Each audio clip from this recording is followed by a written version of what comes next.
Students, आज का topic है 1949 ईस्वी की चीन की साम्यवादी क्रांति के प्रभाव।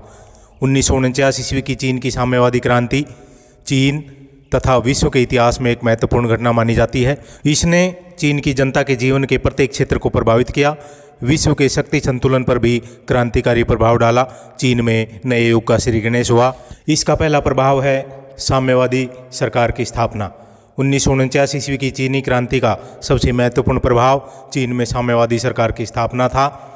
1911 ईस्वी की चीनी क्रांति के बाद मांचू वंश के स्थान पर कुओमिंतांग दल की राष्ट्रीय सरकार की स्थापना हुई, जो जनसाधारण को राहत प्रदान नहीं कर सकी। चीनी जनता की असंतुष्टता तथा चीन जापान युद्ध ने साम्यवादी दल को विकसित होने का अवसर प्रदान किया।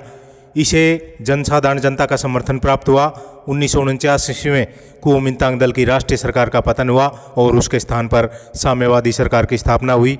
दूसरा प्रभाव है राष्ट्रीय एकता तथा शक्तिशाली केंद्रीय सरकार की स्थापना। 1949 की क्रांति ने चीन में एकता स्थापित की। फार्मोसा को छोड़कर समस्त देश के भिन्न भिन्न भागों को एक केंद्रीय सरकार के अधीन लाया गया। राजनीतिक एकता के अतिरिक्त देश में एक ही प्रकार की शासन व्यवस्था स्थापित की गई। चीन की जनता को पहली बार बराबरी और अंतर्राष्ट्रीय तौर पर सम्मान की प्राप्ति हुई।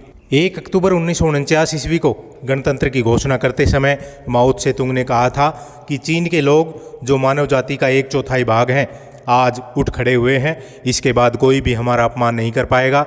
चीन के लोगों को पहली बार कुशल और शक्तिशाली सरकार प्राप्त हुई। अगला प्रभाव है नए संविधान का निर्माण।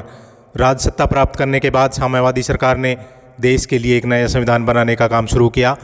नए संविधान के निर्माण के लिए एक कमेटी का गठन किया, जिसका सभापति माओ त्से-तुंग को बनाया गया। पश्चिमी देशों के प्रजातंत्रीय संविधानों के नमूने पर आधारित इस संविधान में एक प्रस्तावना तथा 4 अध्याय थे।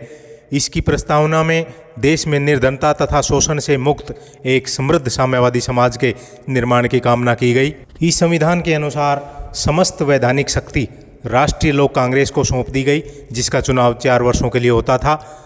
यह देश की सबसे शक्तिशाली और सर्वोच्च सभा थी, जिसे संविधान लागू करने तथा संविधान में संशोधन करने का अधिकार प्राप्त था। यह संस्था चीन के राष्ट्रपति, उपराष्ट्रपति और प्रधानमंत्री की नियुक्ति करती थी। यह सर्वोच्च न्यायालय के मुख्य न्यायाधीश की भी नियुक्ति करती थी। इस सभा को युद्ध एवं शांति की घोषणा का भी अधिकार था। संविधान के अनुसार देश के वयस्क नागरिकों को वोट का अधिकार, कानून के सामने समानता, लिखने और बोलने की स्वतंत्रता, धार्मिक स्वतंत्रता आदि अधिकार दिए गए। अधिकारों के साथ साथ नागरिकों के कर्तव्यों की भी घोषणा की गई। नेक्स्ट प्रभाव है शांति एवं सुरक्षा। चीन में 1911 की क्रांति के कुछ वर्षों के बाद ही अशांति और असुरक्षा का वातावरण उत्पन्न हो गया। 1916 ईस्वी में युआन शिकाई की मृत्यु के बाद आंतरिक कलह और अराजकता फैल गई। कुओमिंतांग व युआन शिकाई के समर्थकों में झगड़े शुरू हो गए। इसके बाद साम्यवादियों तथा चियांग काई-शेक के बीच संघर्ष शुरू हुआ। इन लड़ाई झगड़ों से समस्त चीन का वातावरण दूषित हो गया। आम जनता में असुरक्षा की भावना विकसित हुई। अब साम्यवादी सरकार ने अराजकता एवं अव्यवस्था का अंत किया, पूर्ण एवं स्थायी शांति की स्थापना की। प्रशासन को सुव्यवस्थित करने के लिए सेना, पुलिस, गुप्तचर व्यवस्था का पुनर्गठन किया गया। कुशल पुलिस व्यवस्था एवं गुप्तचर विभाग की सहायता से क्रांति विरोधी तथा समाज विरोधी तत्वों, देशद्रोहियों का कठोरता से दमन किया गया। हजारों देशद्रोहियों को मौत के घाट उतार दिया गया। चीन में शांति व्यवस्था स्थापित की गई। नेक्स्ट प्रभाव है सामाजिक सुधार। साम्यवादी सरकार ने चीनी समाज में प्रचलित बुराइयों का अंत करना शुरू किया। पहला है अफीम के व्यापार पर पूर्ण प्रतिबंध लगा दिया। इस व्यापार से जुड़े लोगों की संपत्ति जब्त कर ली गई। मद्यपान, वेश्यावृत्ति और जुआबाजी आदि के विरुद्ध कड़े कानून बनाकर इन बुराइयों का अंत कर दिया गया। स्त्रियों को पुरुषों के समान अधिकार दिए गए। स्त्रियों का क्रय विक्रय, बहुविवाह, बाल विवाह बंद कर दिए गए। शिक्षा के क्षेत्र में सुधार किए गए। स्कूल और कॉलेज खोले। धर्म को राजनीति से अलग कर दिया गया। धीरे धीरे लोगों का नैतिक स्तर ऊंचा हुआ और लोग उच्च सामाजिक आदर्शों का पालन करने लगे। अगला प्रभाव है आर्थिक सुधार। द्वितीय विश्व युद्ध और गृह युद्ध के समय चीन की अर्थव्यवस्था खराब हो गई। माओ त्से-तुंग ने चीन की अर्थव्यवस्था को सुधारने के लिए अनेक प्रयास किए। कृषकों की दशा सुधारने के लिए उन्हें यह अधिकार प्रदान किया कि जिस भूमि को वे जोतते हैं वह उनकी है। जमींदारों की भूमि की सीमा का निर्धारण किया गया और उनकी अतिरिक्त भूमि भूमिहीन किसानों को दे दी गई। कृषकों की सहायता के लिए सहकारी समितियों का गठन किया गया। ये सहकारी समितियां कृषकों को कृषि के लिए ऋण, खाद, बीज और कृषि यंत्र प्रदान करती थी। उद्योगों के विकास के कार्य किए गए। कपड़ा और इस्पात उद्योग को विशेष संरक्षण प्रदान किया गया। न्यूनतम मजदूरी और काम का समय निश्चित कर दिया गया। औद्योगिक विकास में रूस ने चीन की सहायता की।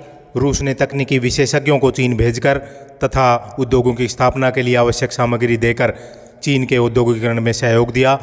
1950 ईस्वी के बाद लगभग 7,000 औद्योगिक श्रमिक तथा 12,000 चीनी इंजीनियरों ने रूस जाकर भिन्न भिन्न उद्योगों से संबंधित जानकारी प्राप्त की। एक योजना आयोग की स्थापना की गई जिसने 5 वर्षीय योजनाओं के अधीन औद्योगिक विकास के लिए निश्चित लक्ष्य निर्धारित किए और इनकी प्राप्ति के साधनों की रूपरेखा तैयार की। औद्योगिक विकास ने चीन का आर्थिक ढांचा मजबूत किया और इसने चीन को विश्व का एक प्रसिद्ध औद्योगिक देश बना दिया। नेक्स्ट प्रभाव है विदेशियों की संपत्ति का राष्ट्रीयकरण। 1839 से 1842 ईस्वी में प्रथम अफीम युद्ध में मांचू शासकों ने चीन से विदेशी लोगों को बाहर निकालने का प्रयास किया था, परंतु इसमें वे सफल नहीं हुए। धीरे धीरे यूरोपीय देशों के लोग चीन में बसने लगे। उन्होंने चीन की अर्थव्यवस्था, व्यापार और उद्योग पर अपना प्रभुत्व कायम कर लिया। चीन के लोग विदेशियों के इस अनुचित प्रभाव से तंग थे। साम्यवादी सरकार ने देश की बागडोर संभालते ही विदेशियों को देश से बाहर निकालने का अभियान शुरू किया। 1950 ईस्वी तक विदेशियों के व्यापारिक प्रतिष्ठानों तथा कारखानों का राष्ट्रीयकरण कर दिया गया।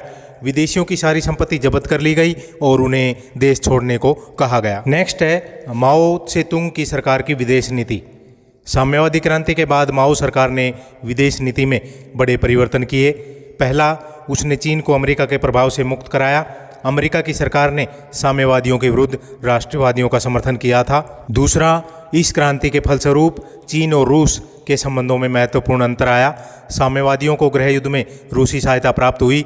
साम्यवादी सरकार की स्थापना के बाद भी रूस ने चीन की आर्थिक स्थिति सुधारने में सहायता की, परंतु बाद में चीन की बढ़ रही सैनिक शक्ति से चिंतित होकर उसे अपना प्रतिद्वंदी समझने लगा, जिसके कारण दोनों की सद्भावना में कमी आई। साम्यवादी चीन के उत्थान से पश्चिमी शक्तियों तथा साम्यवादी शक्तियों में शक्ति संतुलन स्थापित हो गया। पश्चिमी देश पूंजीवादी अर्थव्यवस्था व लोकतंत्र के समर्थक थे, जबकि चीनी अर्थव्यवस्था समाजवादी थी और उसकी शासन व्यवस्था साम्यवादी थी। रूस व चीन इस तरह की शासन व्यवस्था के प्रतिनिधि थे। साम्यवादी चीन की विशाल जनसंख्या और सैनिक शक्ति ने दोनों शक्तिशाली गुटों में संतुलन कायम कर दिया। इस क्रांति के परिणाम स्वरूप अनेक देशों में साम्यवादी लहर आरंभ हो गई।